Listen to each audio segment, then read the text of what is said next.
নমস্কার বন্ধুরা, পুষ্প কিচেনে আপনাদের সবাইকে স্বাগত। আশা করি সবাই ভালো আছেন। আজকে আমি আপনাদের সঙ্গে শেয়ার করছি কুঁদরি ভাজা রেসিপি।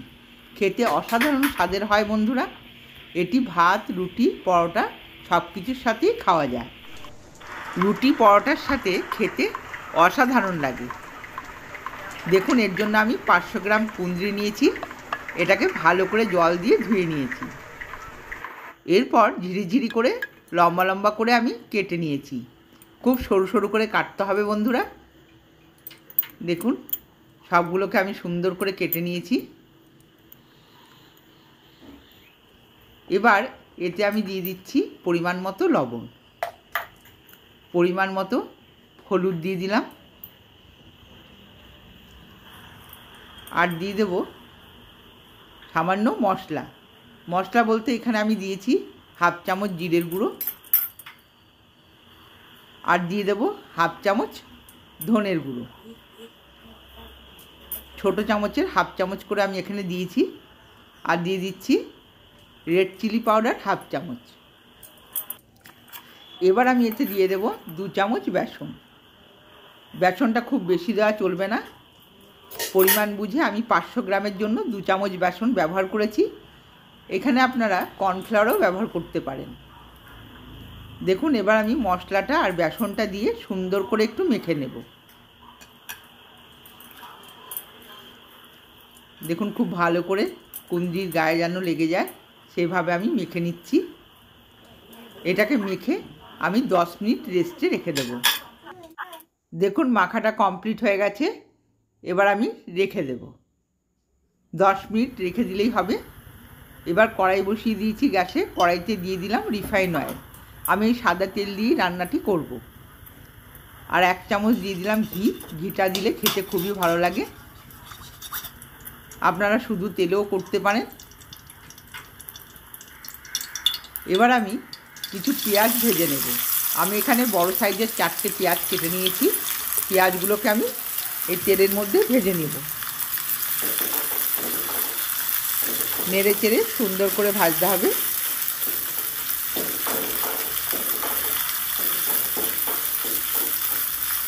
খুব বেশি লাল করে ভাজবো না বন্ধুরা, এটা আমি হালকা করে ভেজেই তুলে নেব।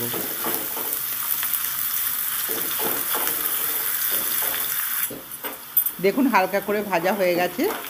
ভালো করে একটু নেড়ে চেড়ে দেব। এর থেকে বেশি আর ভাজার দরকার নেই। এবার আমি তেলটা ঝরিয়ে তুলে নেব। পরে এই পেঁয়াজটাকে আমি কাজে লাগাবো। দেখুন, সব পেঁয়াজটা আমি তুলে নিচ্ছি।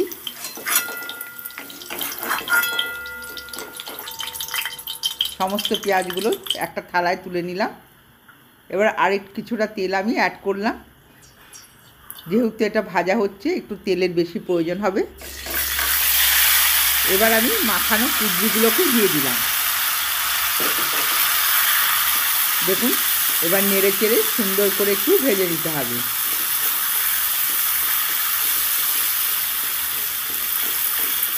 সব কুঁদরিগুলোকে দিয়ে দিয়েছি। এবার ভালো করে নেড়ে চেড়ে একটু ছড়িয়ে দিলাম।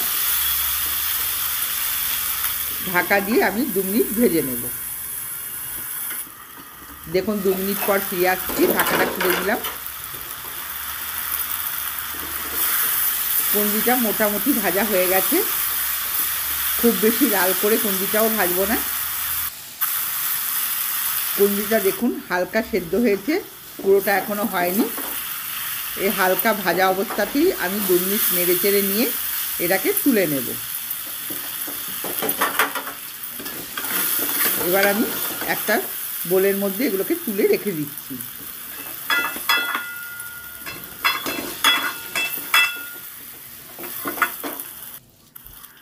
দেখুন, হাফ ভাজা অবস্থাতেই আমি তুলে নিলাম। মোটামুটি সেদ্ধ হয়েছে, পুরোটা হয়নি। এবার ওই তেলেতেই দিয়ে দিচ্ছি 2টো শুকনো লঙ্কা, হাফ চামচ গোটা জিরে, আর হাফ চামচ সর্ষে। ফোড়নটাকে একটু নেড়ে চেড়ে সুন্দর করে ভেজে নিতে হবে। ফোড়নটা দিয়ে সুন্দর একটা সেন্ট বেরোবে। এবার তেলেতে দিয়ে দিচ্ছি ছোটো ছোটো করে কোচানো কয়েকটা রসুন। রসুনগুলোকে লাল করে একটু ভেজে নিতে হবে। আর দিয়ে দিলাম স্ট্রেচারে কোচানো 1 চামচ পরিমাণ আদা আর রসুনটাকে ভালো করে লাল করে আমি ভেজে নেব, যতক্ষণ না এর কাঁচা গন্ধটা যায় ভাজতে হবে। এবার দিয়ে দিলাম চেরা লঙ্কা, কাঁচা পাকা কিছু লঙ্কা আমি দিয়ে দিলাম। ঝালটা আপনারা পরিমাণ বুঝেই দেবেন, যে যতটা ঝাল খান সেভাবেই ঝালটা দেবেন। আমি শুকনো লঙ্কার গুঁড়ো ব্যবহার করব না বন্ধুরা, আমি কাঁচা লঙ্কা দিয়ে রান্নাটা করব। এবার দিয়ে দিচ্ছি মশলা মাখানো ভাজা কুঁদরিগুলোকে দিয়ে ভালো করে নেড়ে চেড়ে আমি একটু ভেজে নেব। রুটির সাথে কিংবা পরোটার সাথে দারুণ লাগে বন্ধুরা, আপনারা বাড়িতে একবার ট্রাই করে দেখবেন, আশা করি ভালো লাগবে। এবার দিয়ে দিচ্ছি ভাজা পেঁয়াজগুলো। ভাজা পেঁয়াজটা দিয়ে কুঁদরির সাথে সুন্দর করে নেড়ে চেড়ে একটু ভেজে নেব। খুবই সাধারণ রেসিপি বন্ধুরা, আপনারা বাড়িতে সবাই করে থাকেন, কিন্তু এইভাবে একবার করবেন, দেখবেন আশা করি আপনাদের ভালো লাগবে। এবার দেখুন ঢাকা দিয়ে রান্না করে নেব 2 থেকে 3 মিনিট।